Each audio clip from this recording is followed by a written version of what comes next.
इतिहास रची देबो।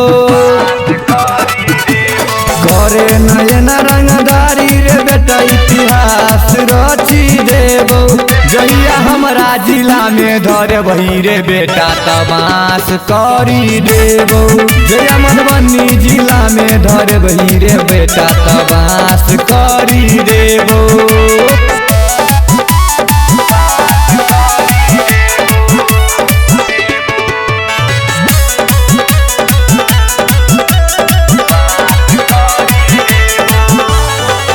बुझे छही तू अपने आप के शेर रे।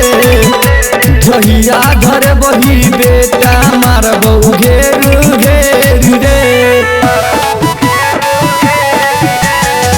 बुझे छही तू अपने आप के शेर रे।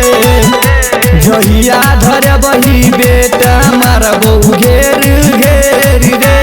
कर छी एहन काम रे बेटा उहे खेल रची देबो। जहिया हमरा जिला में धरे बही रे बेटा तमाश करी देबो। जहिया मधुबनी जिला में धरे बही रे बेटा तमाश करी देबो।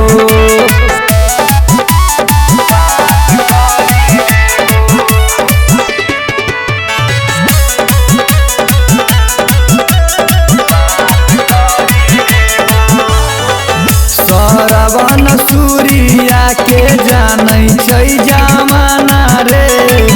गेलै ने जेल कहियो गेलै नहीं थाना रे।